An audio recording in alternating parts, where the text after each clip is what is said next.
एक दफ़ा का जिक्र है कि चीन के बहुत दूर दराज गांव में 5 चीनी भाई समंदर के किनारे एक छोटी सी झोंपड़ी में अपनी माँ के साथ रहते थे। वो सब हमशक्ल थे और बिल्कुल एक जैसे दिखते थे।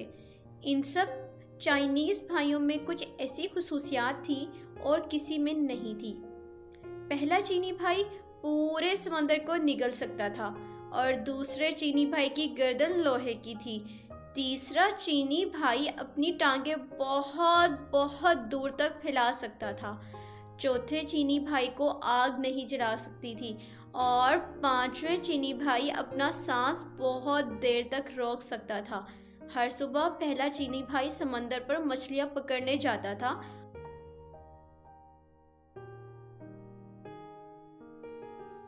और शाम तक जितनी मछलियां पकड़ता था इनको बाज़ार में जाकर बहुत ही अच्छी कीमत पर बेच देता था। एक दिन समंदर पर जा रहा था तो पड़ोसियों का एक लड़का भी इसके साथ हो लिया। इसने बहुत मना किया लेकिन लड़का बाज नहीं आया। दोनों जो समंदर पर पहुंचे तो पहले चीनी भाई ने एक ही सांस में तमाम समंदर का पानी निगल लिया। समंदर खाली हो गया तो इसमें मौजूद तमाम चीज़ें वाज़ा हो गई। लातादाद मछलियों के अलावा समंदर बेशुमार कीमती खजानों से भरा पड़ा था। लड़का ये सब देखकर दीवाना हो गया और दौड़ा खजाना समेटने के लिए।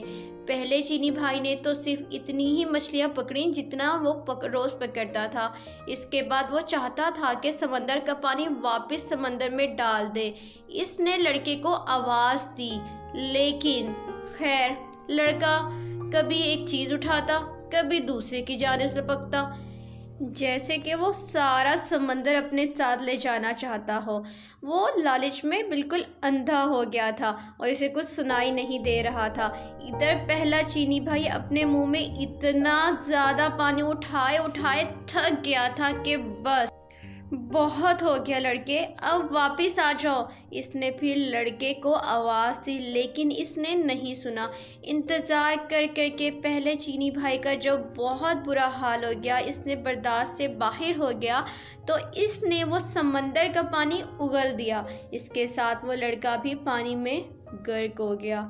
पहला चीनी भाई जब अकेला गांव वापस आया तो गांव वालों ने इससे लड़के के बारे में पूछा लेकिन वो कोई जवाब ना दे सका। गांव वाले समझ गए कि इसने लड़के को मार दिया है और इन्होंने अदलिया में जाकर इसकी शिकायत कर दी। सिपाही पहले चीनी भाई को पकड़कर अदालत में ले गए और लड़के के कत्ल के जुर्म में इसको सजाए मौत सुना दी गई। हुजूर आला, क्या मैं आखिरी बार अपनी माँ से मिलने जा सकता हूँ? पहले चीनी भाई ने जज से पूछा। हाँ, इतनी रायत तुम्हें दी जा सकती है, जज ने कहा। पहला चीनी भाई खुशी खुशी अपने घर गया और अपनी माँ से मिला लेकिन यहाँ पर कुछ अलग हुआ। वो वापस नहीं आया बल्कि उसकी जगह उसका दूसरा चीनी भाई आया जिसकी गर्दन लोहे की थी। हाँ, बिल्कुल ऐसा।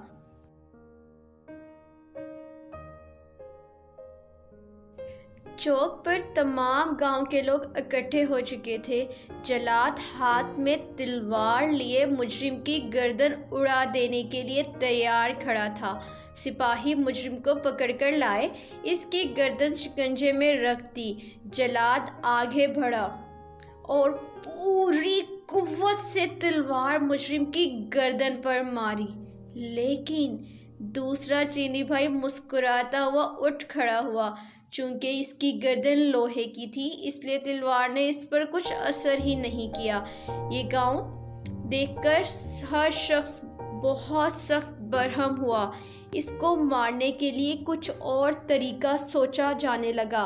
फिर जज ने फैसला किया कि इसको समंदर में डुबोकर मारा जाए। अगली सुबह सज़ा से पहले दूसरा चीनी भाई जज के पास गया। जनाब आला, क्या सज़ा से पहले मैं आखिरी बार अपनी माँ से मिल सकता हूँ? हाँ, ये एक राय तुम्हें दी जा सकती है, जज ने इजाज़त देते हुए कहा। इजाज़त मिलते ही खुशी खुशी अपने घर की तरफ चला, लेकिन अगले दिन वो वापस नहीं आया, बल्कि उसकी जगह तीसरा चीनी भाई जेल वापस आया, जिसकी टांगें लंबी हो जाती थी। इसकी सज़ा को तैयार होने लगी। सारा गांव समंदर के किनारे जमा हो गया। सिपाही इसको कश्ती में बिठाकर समंदर के दरमियान में पहुंच गए, जहां पानी गहरा था, और तीसरे चीनी भाई को उठाकर पानी में फेंक दिया। तीसरा चीनी भाई जब समंदर में गिरा तो इसकी टांगें लंबी होने लगी, लंबी लंबी और बहुत ज़्यादा लंबी हो गई कि समंदर की तह से जा लगी, और वो डूबने से बच गया। इसका मुस्कुराता हुआ चेहरा देखकर सिपाही और तमाम गांव वाले आग बगोला हो गए।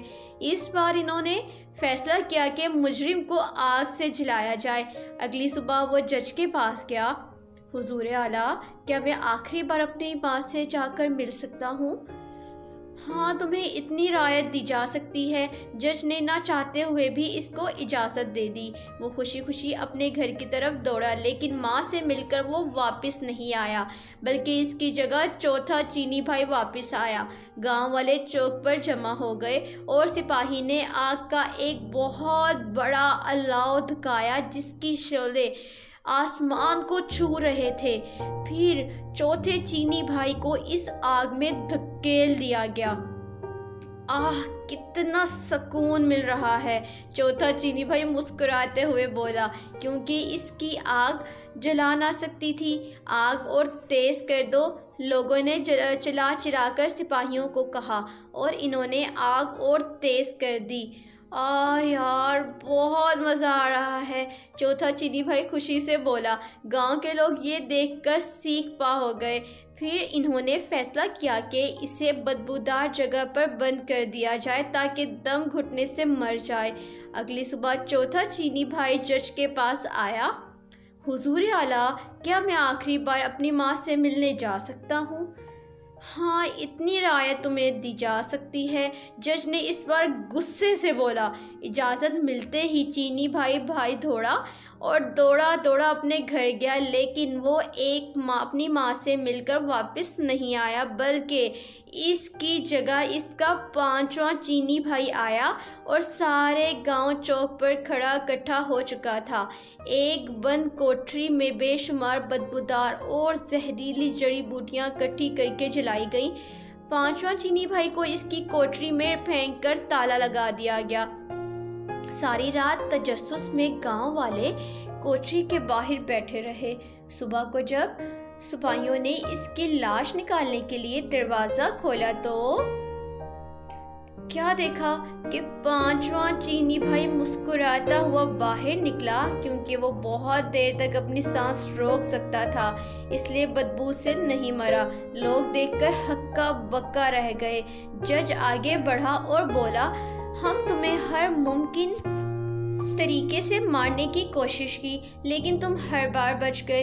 इसका मतलब है कि तुम बेगुनाह हो, लिहाजा तुम्हें इस जुर्म से बाइज्जत बरी किया जाता है। अब तुम आज़ाद हो। तमाम गांव वाले ने भी जज की इस बात से इत्तेफाक किया और इसका पीछा छोड़ दिया, और खुशी खुशी अपने घर की तरफ दौड़ा, जहां इसकी माँ और चारों चीनी भाई इसका इंतज़ार कर रहे थे। इसकी बाकी ज़िंदगी हंसी खुशी गुजार दी।